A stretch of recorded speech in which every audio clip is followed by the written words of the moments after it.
오늘은 성령의 임재 네 번째 시간으로 성령님과 동역하라 두 번째라는 제목으로 함께 은혜를 나누겠습니다. 하나님은 우리와 동역하기를 원하시고 사람을 지으셨습니다. 함께 동역한다고 하는 것은 하나님과 삶을 함께 한다는 의미라고 하는 것입니다. 우리가 재벌과 동역을 한다면, 또는 정치가와 동역을 한다면, 유능한 사람과 동역을 한다면 그는 세상에서 많은 일을 할 수 있을 것입니다. 특별히 삼성이나 현대그룹의 회장과 여러분들이 동역을 한다고 한다면 얼마나 대단한 사람이 되겠습니까? 그리고 왕이나 대통령과 동역한다면 또 얼마나 존귀한 신분이 되겠습니까? 하물며 만왕의 왕이시고 하늘과 땅의 모든 권세를 가지신 하나님과 우리가 동역을 한다고 한다면 인간이 얼마나 위대한 존재로 하나님이 지으셨는가 하는 것을 알 수가 있는 것입니다. 얼마나 큰 영광입니까? 그러나 아담 이후로 죄와 허물로 죽은 인간은 그 놀라운 하나님과 동역하는 것을 잃어버리고 그 능력을 다 상실해 버렸습니다. 그러나 하나님은 다시금 우리 안에 부여해 준 위대한 능력을 회복하기를 원하고 계십니다. 그래서 우리 안에 있는 하나님과 동역하는 그 능력을 회복하려면 먼저 하나님을 만나야 되고 죄를 회개하고 예수 그리스도를 영접함으로 말미암아 하나님의 형상이 회복되고 하나님과 다시 동역할 수 있는 능력이 나타나지게 한다는 것입니다. 신앙생활은 내 삶의 목적과 뜻을 이루기 위해서 열심히 하는 것이 아니라 철저하게 내 뜻과 내 목적을 내려놓고 하나님이 나를 향한 계획, 하나님이 나의 모든 앞길을 예비한 그 계획에, 그 뜻과 목적에 내가 동참하여 순종하는 것을 신앙생활이라고 하는 것입니다. 천지창조에 나타난 하나님의 의도를 보면은 인간이 어떤 의미로 지어졌는가를 잘 알 수가 있습니다. 하나님은 맨 처음 사람 아담을 창조하실 때부터 하나님은 함께 동역하기로 작정하시고 창조하셨습니다. 우리는 이러한 하나님의 의도를 창세기를 통해서 그 기록을 살펴보면 잘 알 수가 있습니다. 하나님은 인간을 하나님을 대표해서, 하나님을 대신해서 만물을 다스리고 통치할 수 있는 그런 권한을 부여해 주십니다. 창세기 1장 26절을 함께 읽겠습니다. 시작. 하나님이 이르시되 우리의 형상을 따라 우리의 모양대로 우리가 사람을 만들고 그들로 바다의 물고기와 하늘의 새와 가축과 온 땅과 땅에 기는 모든 것을 다스리게 하자 하시고, 하나님은 사람을 하나님의 형상대로 지으시고 그 형상을 가지고 만물을 다스릴 수 있는 왕권을 부여해 주시고 사람을 만들었다고 하는 것입니다.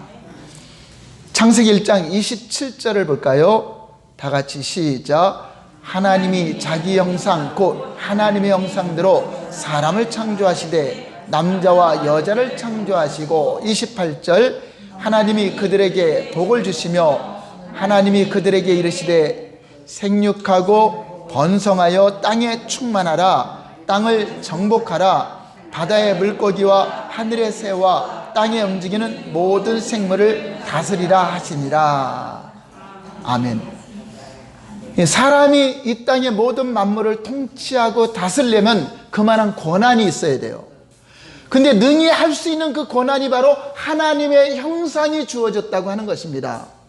그러면 하나님의 형상이 무엇이길래 땅을 통치하고 다스릴 수가 있을까 하는 것입니다.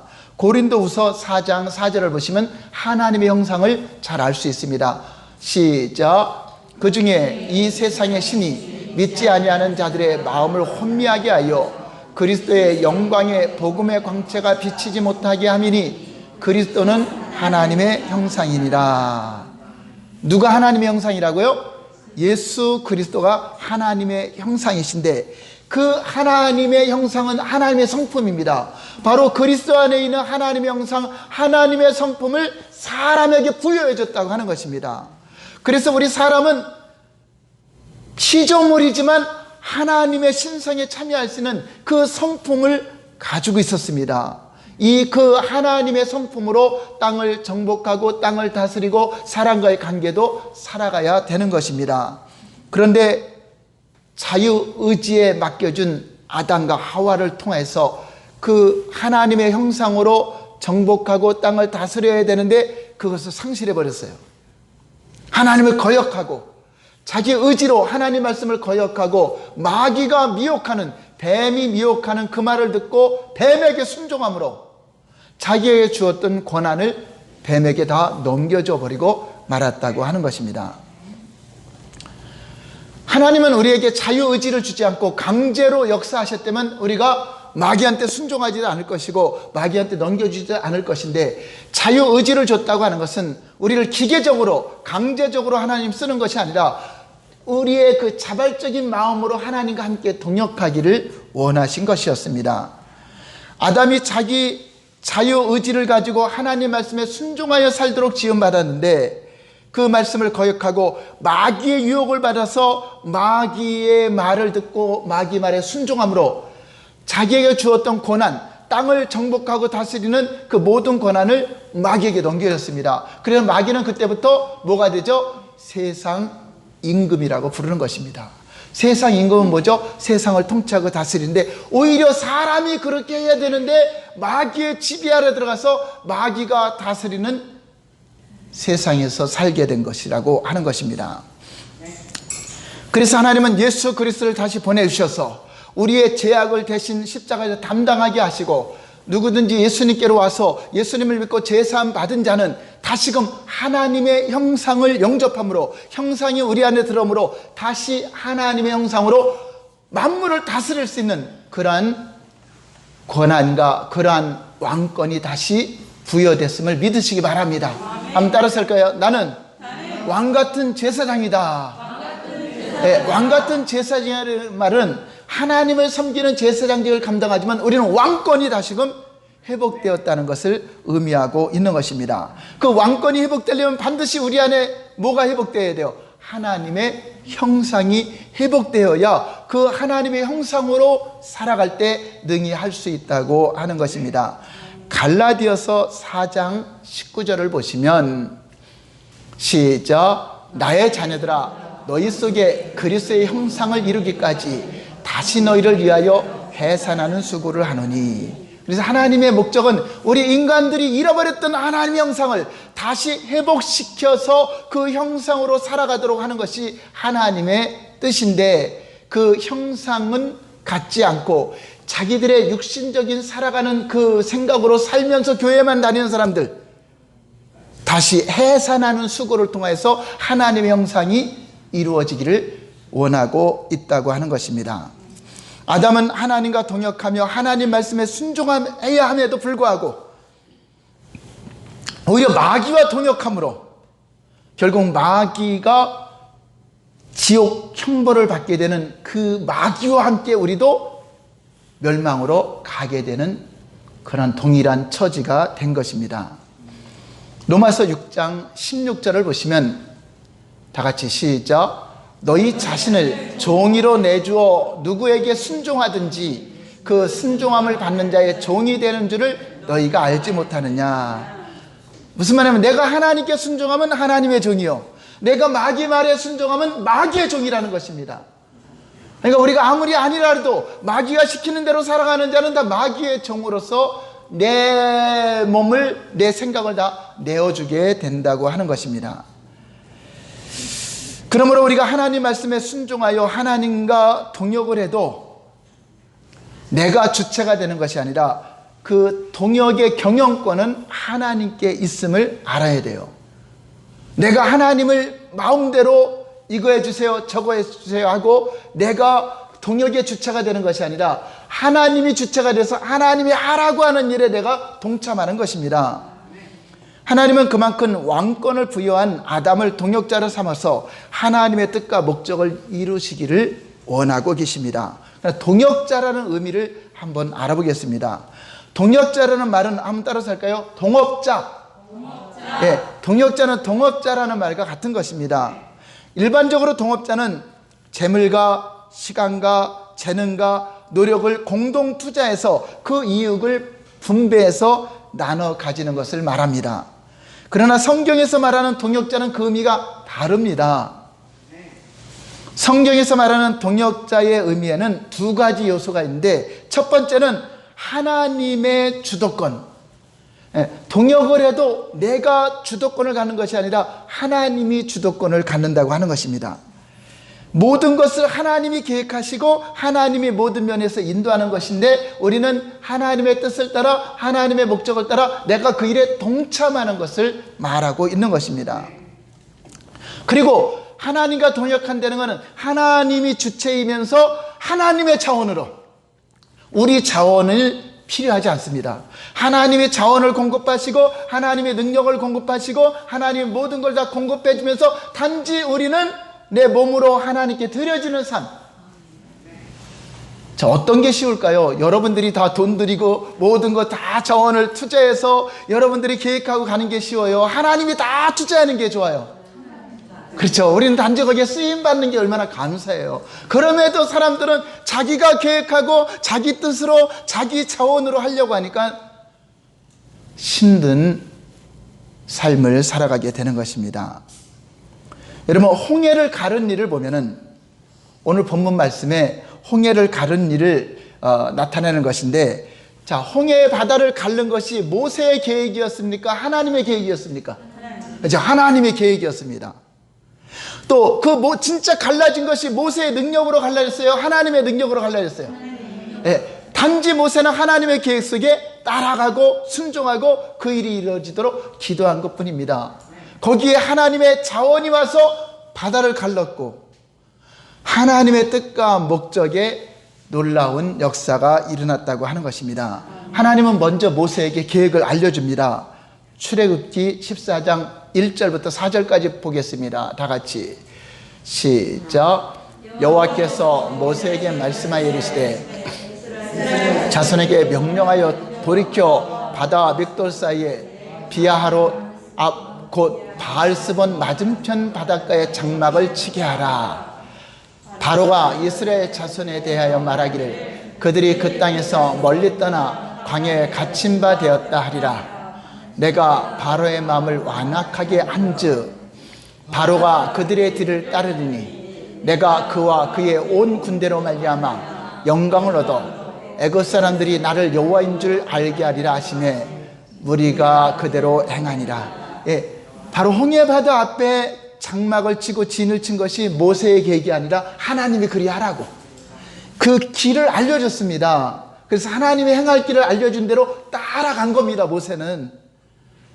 그러니까 뒤에서 애국 군대가 쳐들어와서 그런 상황이 올 줄을 미리 하나님은 아시고 알려줬다고 하는 것입니다. 그래서 지도자들은, 우리 하나님 믿는 사람들은 하나님의 계획을 하나님과 기도함으로써 하나님의 영감 속에 하나님의 음성을 듣고 그것을 미리 알고 가는 것입니다.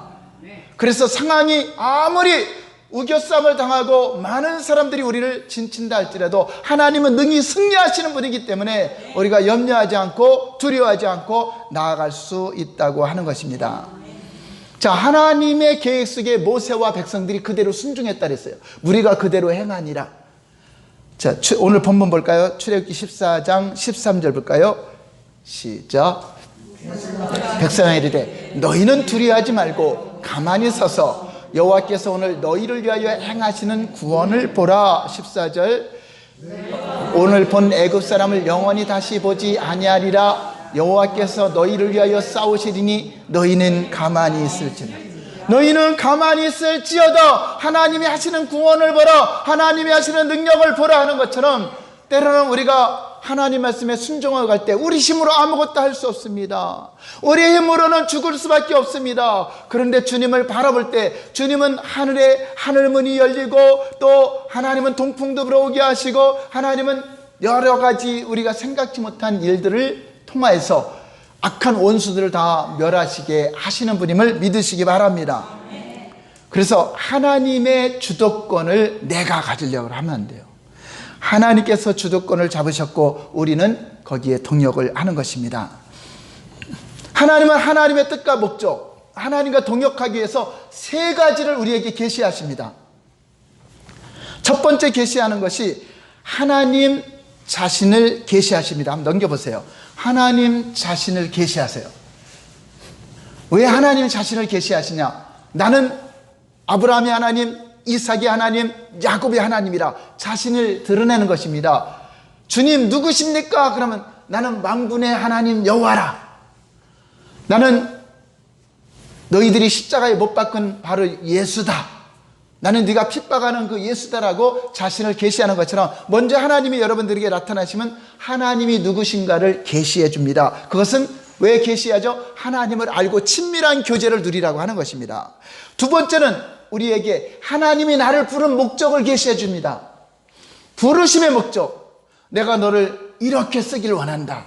내가 이 사업장에 불렀는데 이 사업장에 부른 목적이 이것이다. 내가 직장에 부른 목적이 이것이다. 내가 여러분들 사는 곳에 부른 목적이 이것이고 그 사람께 부른 목적이 이것이다는 여러분에게 그 목적을 계시해 줍니다. 하나님이 하실 일을 지명하시고 사명도 주시는 것입니다.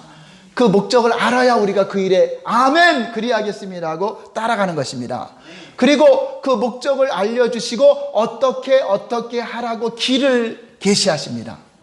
그러니까 항상 여러분 하나님의 음성을 들으면 먼저 막인가 귀신인가 하나님이 하시는 것인가 잘 들어야 돼요. 그래서 마귀의 말을 들으면 이제 멸망으로 가는 거고 귀신의 말을 들으면 오히려 하나님을 대적하는 일을 하게 되죠. 하나님을 계시할 때 하나님임을 잘 분별해야 되고 그다음에 하나님이 마귀는 우리가 신앙에서 타락하게 하죠. 교회 가지 말아라, 헌금하지 말아라, 어떻게 해라 이렇게 하죠. 그러니까 하나님 말씀에 비춰서 벗어나게 하는 것이 마귀요, 귀신들이 하는 것이고 그 여러분에게 이제 부른 목적과 여러분 갈 길을, 여러분이 행할 길을 보여준다고 하는 것입니다. 그러므로 우리가 하나님의 목적을 보고 그 일에 동참하려면 보이지 않는 하나님을 믿어야 되고 보이지 않는 하나님의 계획을 내가 믿음으로 가야 되고 하나님이 보여주신 것은 세상 사람들이 바라보는 상식하고는 좀 맞지 않은 게 많아요. 그게 어떻게 해요? 믿음으로 가는 겁니다. 할렐루야. 믿음이 없이는 하나님과 동역하기는 불가능하다고 하는 것입니다.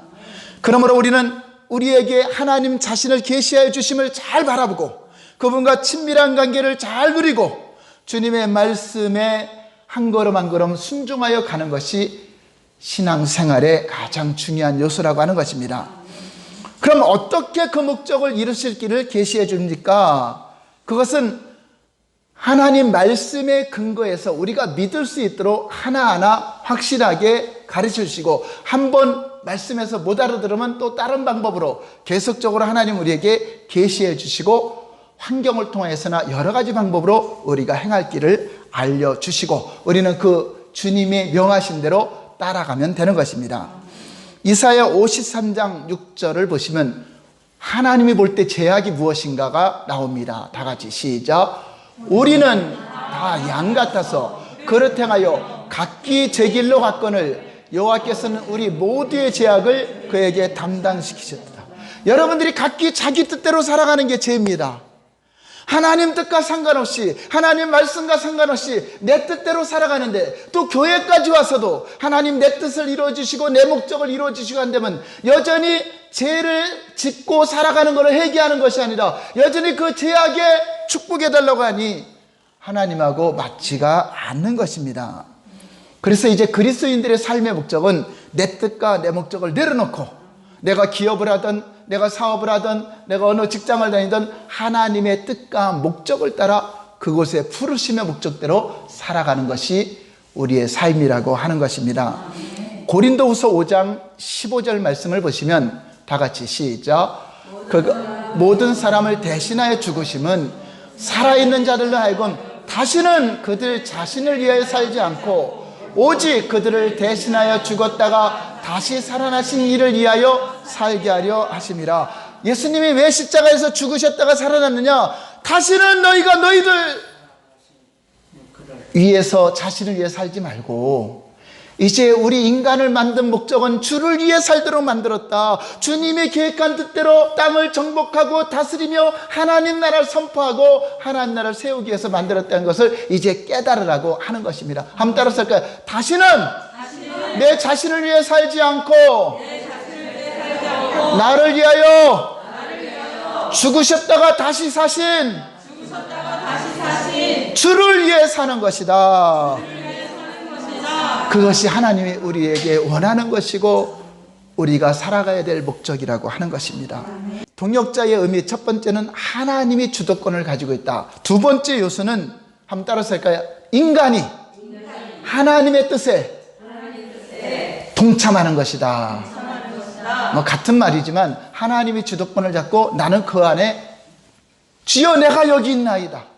나를 보내소서, 나를 쓰시옵소서. 이것이 바로 동역의 의미라고 하는 것입니다. 성경이 말하는 동역자의 삶에서 중요한 첫 번째 요소는 모든 주도권은 하나님께 있다는 것입니다. 그리고 두 번째 요소는 인간이 하나님의 목적에 동역하는 것을 말하고 있는 것입니다. 그러니까 세상 사람들이 동역하는 것은 똑같이 계획하고 똑같이 어떤 공동 투자하는데 우리는 하나님이 다 투자해 주시고 하나님이 다 계획해 주시고 하나님이 다 모든 것을 다 마련해 주시고 단지 너는 나를 따라와라. 내 몸으로 내가 하고자 하는 일을 하기를 원한다. 우리를 정결한 신분으로 하나님이 쓰시고자 함이라고 하는 것입니다. 이것이 하나의 신비입니다. 우리가 어찌 하나님 일을 할 수 있습니까?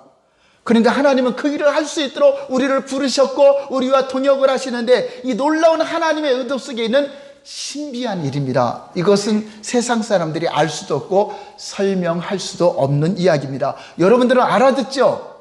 대단한 것입니다. 이 말씀을 알아듣는다는 것은 이게 도무지 이해가 안 되는 말씀. 우리가 어찌 하나님의 일을 하고 하나님과 동역을 하고 하나님이 우리를 다 지원하고 공급해 준다. 생각만 해도 신나고 흥분되고 놀라운 일인데 이 의도를 알지 못하면 신앙생활을 해도 내 뜻과 내 목적을 위해서 하나님 역사해 주시옵소서, 하나님 도와주시옵소서 아무리 한들 그거는 주님과 상관없는 일이 된다고 하는 것입니다. 여러분, 엘리야 시대에 아합과 그 엘리사를 통해서 이스라엘의 우상 숭배가 전 나라에 다 우상 숭배자들이 세워졌습니다. 그랬더니 하나님이 하늘을 닫고 3년 6개월 동안 비가 오지 않게 했어요. 그런데 어느 날 갑자기 하나님은 엘리야를 부르십니다. 열왕기상 18장 1절을 볼까요? 다 같이 시작. 많은 날이 지나고 제3년에 여호와의 말씀이 엘리야에게 임하여 이르시되 너는 가서 아합에게 보이라. 내가 비를 지면에 내리리라. 자, 엘리야가 비 오라고 기도했더니 온 것이에요. 하나님이 내려준다고 했어요. 네, 하나님의 계획입니다.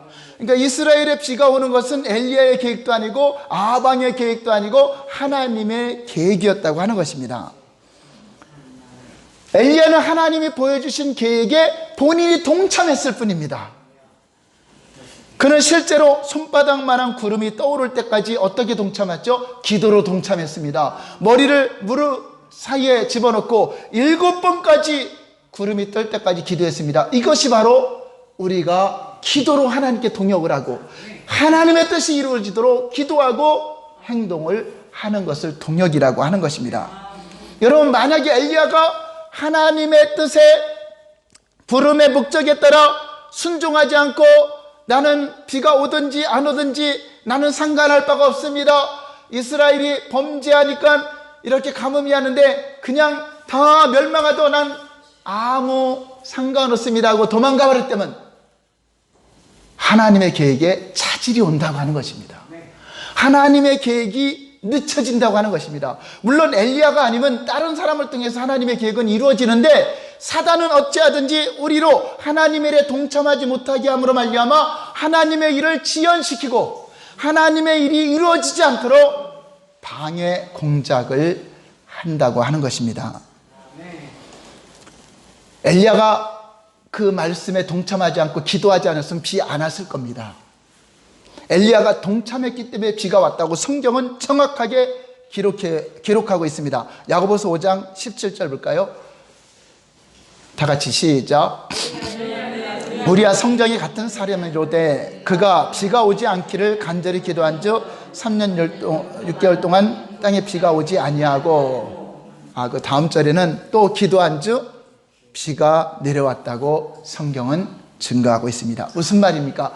하나님의 계획 속에 엘리야가 기도로 동참했기 때문에 비가 오지 않기도 하고 오게도 했다고 하는 것입니다. 그런데 엘리야의 계획은 아니고 다 모든 것이 하나님의 계획 속에서 이루어진다고 하는 것입니다. 하나님은 하나님의 뜻과 목적을 사람에게 보여주시고 하나님과 함께 동역하기를 원하시는데 사단은 어찌하든지 네 뜻대로 살아라, 네가 하나님이다, 네 맘대로 선악 갖다 먹어도 된다, 이렇게 말합니다. 얼마나 좋은 이야기입니까? 내 맘대로 막 살고 내 뜻대로 살아가면서 교회만 다녀서 구원만 받는다면 얼마나 좋겠습니까? 그러나 우리가 하나님께 돌아왔다고 하는 것은 이제는 내 뜻과 내 생각을 내려놓고 주님, 나의 주님, 주님의 뜻이 무엇입니까? 분별하며 하나님 뜻대로 순종하는 삶을 살라고 하는 것입니다.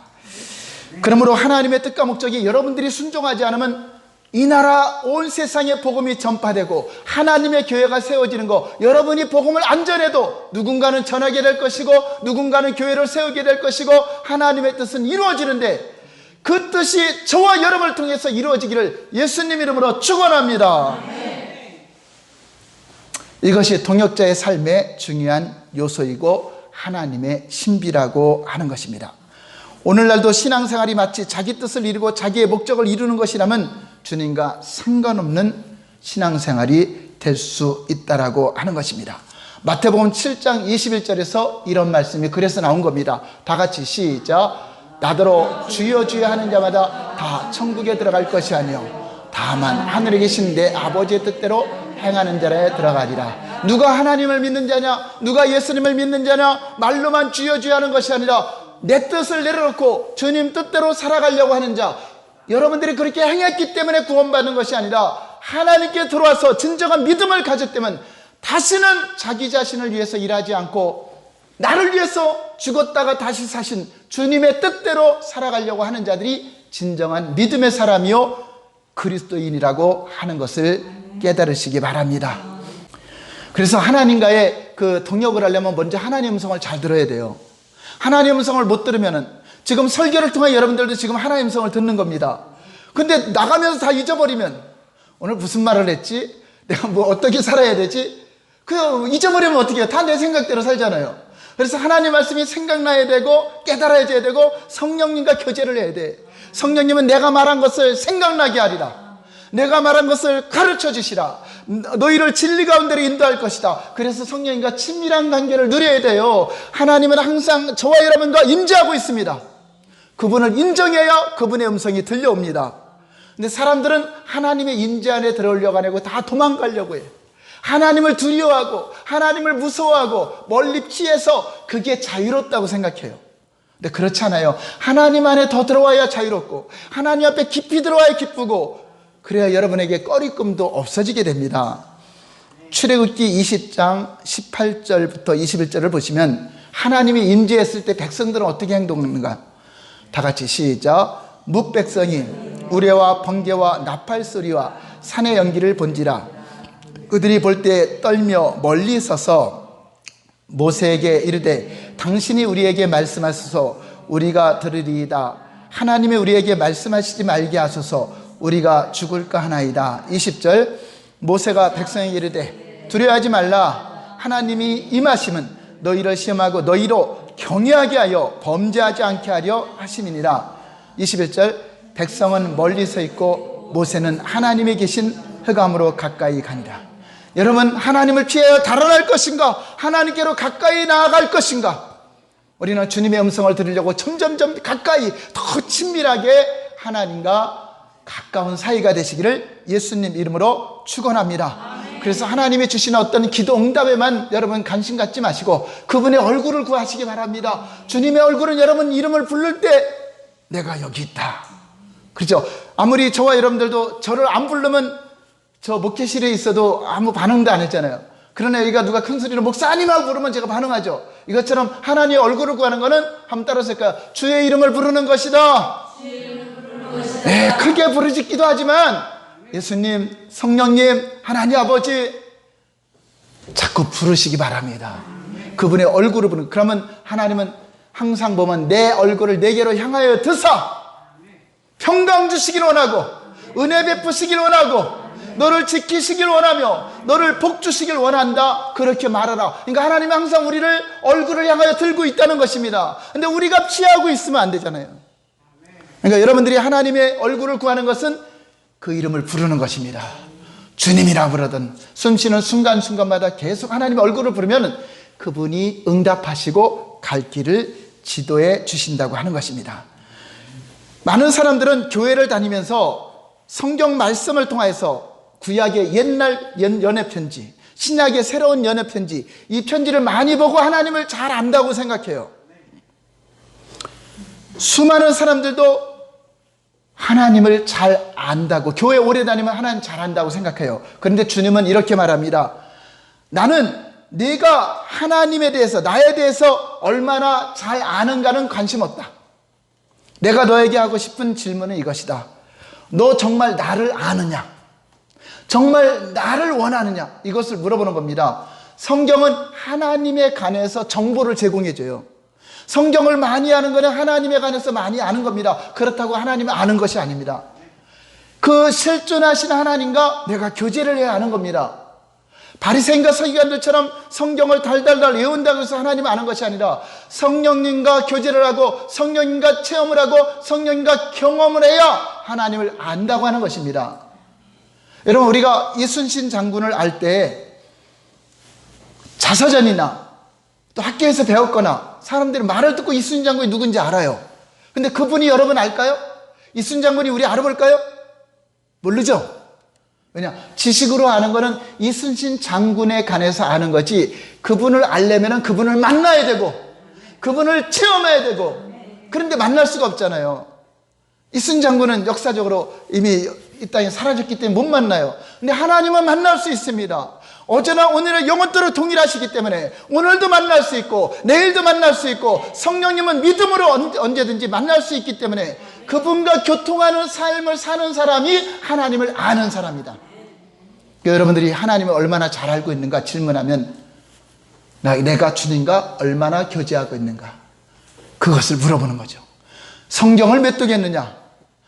어떤 사람은 물론 많이 정보를 알기도 알아야 돼요. 그래야 하나님인가 귀신인가 마귀인가 분별을 하죠.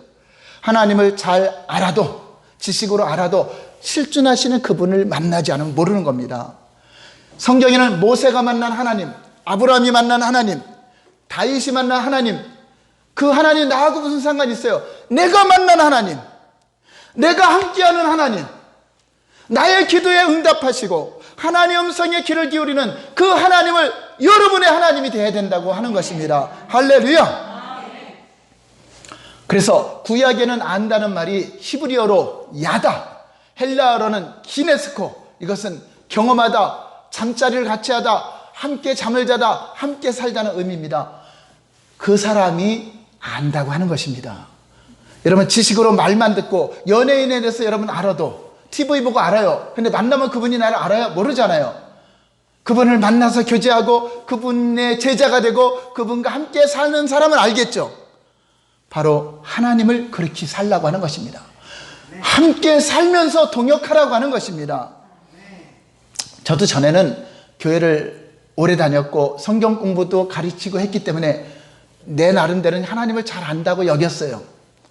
아니면 사람들한테 잘 아는 척은 했겠죠. 그래서 성경에 기록된 대로 예수 이름으로 손 얹고 기도하면 병든 자가 난다. 그러니까 이 말씀을 믿고 한 것이고, 또 예수 이름으로 귀신을 쫓아내면 귀신이 떠나간다 하는 것은 이 말씀에 기록되니까 된다고 믿었어요. 그런데 어느 날 성령님이 함께 직접 역사하시는 것을 체험하고 나서는 성경에 기록된 말씀만 가지고 역사하는 것이 아니라 그 말씀에 실제적으로 성령님이 역사하는구나, 이것을 체험하는으로는 놀라운 변화가 일어났어요. 저는요, 전에 성령의 일을 한다, 성령의 역사를 한다, 입신을 한다 그러면 그거에 대해서 알려고도 않고 듣지도 않았어요. 그게 잘못된 것처럼, 신비주의처럼 그렇게 여겼던 사람 중에 하나입니다. 근데 제가 치유사역을 하면서 환자들을 열심히 돌보고 기도해주고 있었습니다. 근데 어떤 분을 만났는데 아무리 기도해도 치료가 안 되고 귀신도 안 떠나가고 너무나 힘든 가운데 있었을 때 예수 이름으로 선포도 하고 몇 시간을 아무리 쫓아내도 떠나가지 않고 이런 상황이 오니까 굉장히 지치죠. 그래서 저도 치유사역할 때 많이 해봤기 때문에 습관이 된 것 같아도 아주 치유사역만 하려면 눈이 감기고 막 피곤한 경우 얼마나 몰려오는지. 그러면 기도 시작부터 막 눈이 감겨요. 그래서 1시간, 2시간 지나가면 내가 잠들어요. 그럼 사역자가 장로님 눈 뜨세요 막 그러죠. 얼마나 이게 피곤해서 밤늦게 막 그 사역하다 보면, 자, 어느 때는 너무나 힘들어갖고 하나님 이제 그만 이분은 포기하고 그냥 병원에 가시라고 하고 했으면 그런 마음이 딱 들어왔어요. 그런데 순간에 하나님이 어떤 생각을 보여주냐면, 너 의사를 생각해봐라. 의사는 육체를 살리기 위해서 수술을 하는데 30분만 했냐? 1시간만 했냐? 3시간만 했냐? 5시간도 하지 않느냐? 8시간도 하지 않느냐? 그들은 영혼을 살리는 것이냐? 육체를 살리는 것이냐? 그런데 너는 영혼을 살리는 치유사역을 하는데 그거 2-3시간 했다고 힘들다고 포기한다면 네가 과연 그 영혼을 사랑하는 자냐? 그게 딱 들어오더라고요. 그래서 그 마음에 딱 들어오는 순간에 하나님 회개했어요. 제가 잘못했습니다. 내가 이분 돌아가실 때까지라도 끝까지 기도하며 감당하겠습니다 하고 이렇게 이제 기도한 적이 있었어요. 그런데 순간 갑자기 성령님의 강한 임재가 왔어요. 우리가 아무리 열심히 소리치고 명령해도 꼼짝도 않던 이 귀신들이 갑자기 막 발작을 하면서 소리치면서 그냥 떼굴떼굴 거리면서 무섭다고 해서 그냥 떠나가 버리는 거예요. 저희들이 아닌 그 어떤 제3자의 그 영적인 강한 운행하는 그 힘을 보고 귀신이 그 막 대굴대굴 굴리면서 이게 떠나가더라고요. 저는 그게 이제 충격이었습니다. 그때 그 당시가 제가 이제 성령의 역사에 대해서 인정하게 되는 이제 계기가 된 것입니다. 저는 당시에 기록된 말씀대로 귀신을 쫓으면 귀신이 떠나가고 또 손 얹고 기도하면 병이 낫고 하는 것은 그냥 하나님이 응답해 주는 것으로 믿어왔는데, 직접 성령님이 함께 강하게 역사하셔서 하나님의 임재 가운데 악한 귀신 울며 떠나가고 이런 또 각양 은사들이 나타나는 것을 보면서 제가 이게 신앙 간에 이제 혼돈이 잠깐 왔었어요. 그래 그때부터 그 성령의 임재를 인정하면서 이제 치유사역의 예언사역이라든가 방언 통역이라든가 이런 은사들이 많이 주어졌던 그런 때가 있었습니다. 그 이후로 항상 성령님은 실존하고 계시구나, 언제든지 나타나실 수 있구나, 근데 그분이 지금 잠잠하고 있는 거구나, 우리는 그 믿음으로 성령님이 함께 역사하시기를, 함께 나타나시기를, 주께서 함께 역사하시기를 우리가 힘을 다하여 함께 동역을 할 때, 제자들이 나가 두루 복음을 전파할 때 주께서 함께 역사하사 그가 나타나 너희를 도우시리라. 근데 실제로 나타났다는 것입니다. 실제로 나타날 때 놀라운 이적과 기사가 동반되는 것에 저는 깜짝 놀라게 된 것입니다. 우리 사역자들 모두가 더 놀랬죠. 그때부터 이제 실존하신 하나님, 살아계신 하나님과 이제 성령님과 동행하는 겁니다. 보이지 않지만 보이는 것처럼 믿고, 내 앞에 육안으로는 안 보이지만 계신 것처럼 믿고, 예수님 사랑합니다 그것부터 고백하면서, 예수님 고맙습니다, 성령님 감사합니다 하면서 이렇게 친밀한 관계를 가지다 보니까 그분 앞에 즐거움이 있고 그분 앞에 기쁨이 있는 그것을 하나하나 체험하게 됩니다. 이러한 체험이 있은 후에 교회를 개척하면서 지금까지 6년이 지난 지금에도 성령님과 함께 친밀한 관계를 누리려고 하고 함께 동역하는 목회의 길에 하나님은 때를 따라 돕는 은혜를 주시고 하나님께서 필요한 때마다 자원을 공급해 주시는 것을 경험하고 체험하고 우리 성도님들도 많은 것을 체험하게 되었습니다. 이렇게 성령님을 인정하고 성령님과 동역하는 그 이후의 삶이, 때로는 어떤 때는 주님과 교제하며 내 앞에 계신 주님과 대화할 때 이렇게 기쁠 수가 있을까? 이렇게 평안할 수가 있을까? 이렇게 행복할 수가 있을까? 그래서 저는 어떤 그런 시간이 오면 막 사진을 찍어놔요. 하나님 지금 이 시간을 제가 잊지 않겠습니다. 주님과 함께하는 이 시간 너무나 행복하고 기쁜 시간을 잊지 않기를, 그래서 기념 촬영을 제가 스스로 찍기도 해요. 전에는 그렇게 느끼지 못했던 것을 실제적인 성령님과 교제가 이루어진다고 하는 것입니다. 우리 시편 16편 8절 9절을 보시면 다윗이 이렇게 하나님을 섬겼습니다. 시작.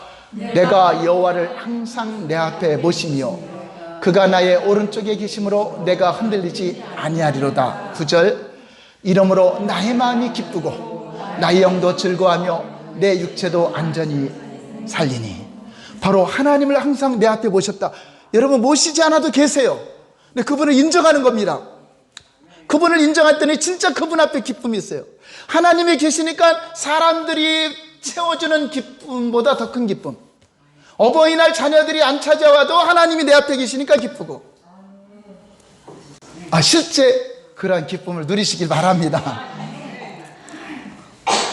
그래서 다윗도 주님 앞에는 기쁨이 있고 주님 앞에는 즐거움이 있다는 것이 여러분들이 실제적으로 그것을 누리게 됨으로써 하나님과 함께하는 것이 얼마나 행복한 것인가를 깨닫게 되고 있습니다. 그러므로 우리 모두 하나님이 우리를 부르신 의도를 알았으니 동역하고자 부른 겁니다. 나 같은 자를 무엇이 간대? 대통령도 아니고 왕도 아니고 어떤 그룹의 회장도 아니고 하늘과 땅에 권세를 가지신 그분이 권사님을 부르셨고, 사랑하는 딸아 나와 함께 동역하자, 사랑하는 아들아 나와 함께 동역하자, 나의 길을 함께 가지 않겠니? 때로는 그 길이 힘든 길이라도 위대한 일이기 때문에, 영광의 길이기 때문에, 생명의 길이기 때문에 우리가 다른 길로 갈 수가 없는 것입니다. 그래서 저와 여러분들이 이제 주님과 동역하는 관계를 알고 하나님 말씀하시옵소서, 하나님의 목적에 내가 따라가겠나이다 이렇게 고백할 때 하나님은 여러분 피로가 공급되게 할 것이고, 여러분 건강이 공급되게 할 것이고, 여러분 풍성한 자원이 오게 할 것이고, 하나님 나라가 이 땅에 세워져서 하나님의 의도하신 대로 하나님의 뜻과 목적이 저와 여러분 금호사랑교회를 통해서 이 땅에 온전히 실현되기를 예수님의 이름으로 축원합니다. 아멘. 우리 잠언서 3장 6절 읽고 마치겠습니다. 다 같이 시작. 너는 범사의 그를 인정하라. 그리하면 내 길을 지도하시리라. 아멘.